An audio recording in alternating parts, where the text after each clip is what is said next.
Welcome back to World Crisis Radio, continuing, hopefully completing our review of 2010 in terms of the breakdown crisis and the depression in response to this really speculator-induced crisis. This is a cynical, conspiratorial attack by hedge fund hyenas meeting in places like Moness, Crespi, and Hart with the presence of Soros and others, attacking the euro through the obvious weak points, the Greeks, the Portuguese, the Spanish, the Irish, maybe the Belgians and the Italians come next. And instead, the response, instead of shutting down the speculators or putting a short squeeze on them and wiping them out and banning them, has been to propitiate them with austerity programs. The austerity programs have caused a degree of social chaos, but now at the end of the year, we'd have to say the whole European protest movement against austerity is a failure. And it's a failure not because you didn't have mass forces. You did have mass forces, but through the lack of programmatic ideas. And we stress programmatic ideas because that's what we're offering on this radio program. We deal in programmatic ideas. The one missing ingredient that these huge European parties and unions didn't want to have, but didn't have certainly, has made them a failure. Nobody has been ousted. Not one serious austerity plan has been rolled back. Look, the French, they put up a good show, but Prime Minister Fillon, the usual thing in the French Fifth Republic is if the regime gets in trouble, the Prime Minister is ousted. It's happened dozens of times. Fillon is still there. He's not out.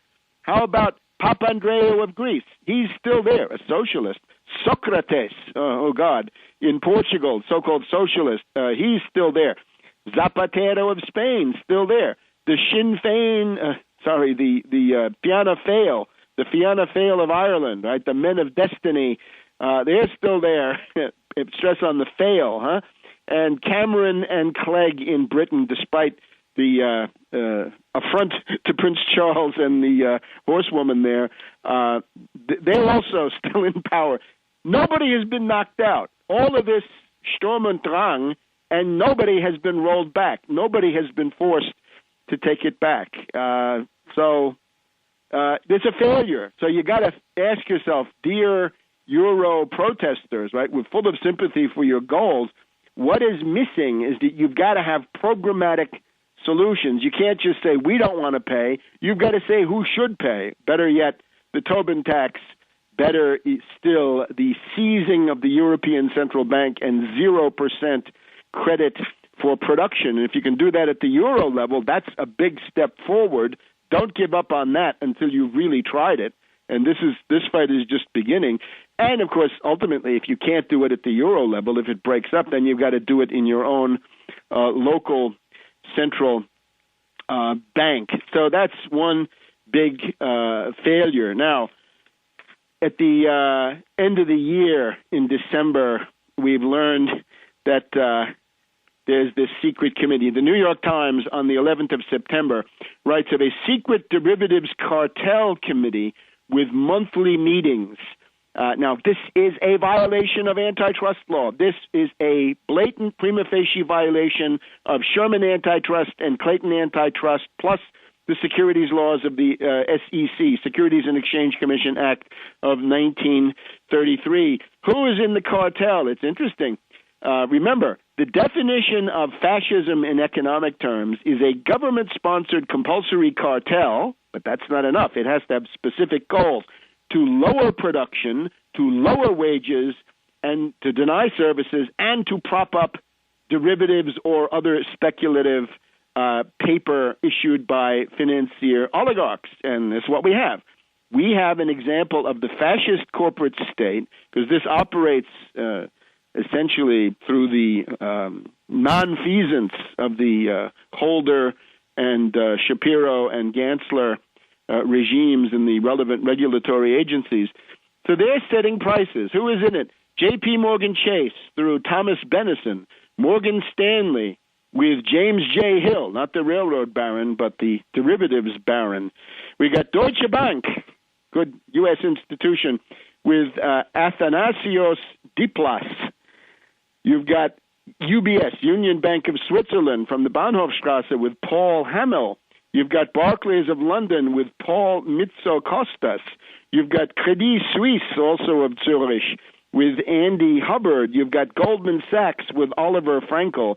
You've got Bank of America with Ali Balali. Ali Balali. Citigroup with Biswarup Chatterjee. Now, it's interesting. If you have some theory that some ethnic group dominates the world, you're going to have to figure this one out, because we could make a case for all kinds of different ethnic conspiracies. I won't take the time. But it simply shows the absurdity of that point of view, the absurdity of looking at things in those terms. And this is all chaired and set up by the ICE Trust. That's the London Intercontinental Exchange, through the ICE Trust and the ISDA, the International Swaps and Derivatives Association. We're now told it's the powerful, the influential International Swaps and Derivatives Association. And remember, they were lobbying Congress. Yes, indeed. They had a big hand in writing the Dodd-Frank bill through Scott Brown, who drives a truck. He drives a truck for the International Swaps and Derivatives Association, and this is the big bucks. This is such a cartel that we're told Bank of New York Mellon, which was the back office of the TARP bailout, has been excluded. They claim that they've been excluded. And the Citadel Hedge Fund with Ken Griffin, they've also been excluded. And there's a parallel but lesser secret cartel committee at the Chicago Mercantile Exchange, which is also attempting to compete with this, but it's very one-sided. This seems to be the center of the action. And the idea is, when you have a market, you're supposed to have a bid and an ask, which is public. It's got to be publicly stated, either on a screen or through open outcry or whatever it is. But in this case, it's a black box. You're told what, if you ask, how much is an oil future, they'll tell you what they'll sell it to you for, but they won't tell you the bid and the ask. And the buyer doesn't know what the seller is getting, and the seller doesn't know what the buyer is paying. So this is a complete anti-market conspiracy. Gee, I wonder if all these Tea Party representatives are going to take this up, because this violates the free market, doesn't it? This is a cartel. This is a state-sponsored compulsory cartel for those purposes that qualifies as the fascist corporate state. And, of course, don't wait for Holder or any of these others to do anything about it. Now, put that together with the fact that the price of oil is now over $90, the price of gasoline now over $3. This, I think, might be the way that Obama will finally go down, because he's not going to fight this. The people will have to fight it. If you want to stop such a speculative attack, we have been recommending this now since the summer of 2008. You've got to impose 100% margin requirements, that you're not allowed to speculate in the oil market using borrowed money. There have got to be position limits so that a huge zombie bank can't come in and buy up and overwhelm what is essentially a rather restricted market. You've got to have a systematic distinction between end users, people who are actually going to take delivery of the stuff and use it. They qualify as hedgers, and speculators.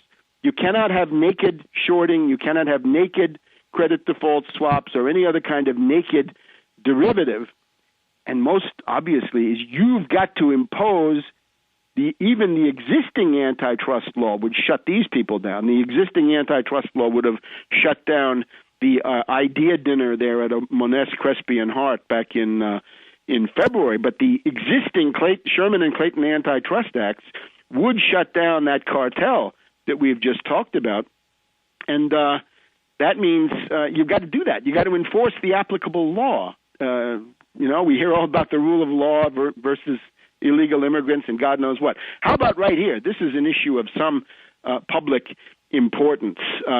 So you want to stop speculation, that's what it is. And this rise in the oil price is pure speculation, it's dirty speculation, call it that.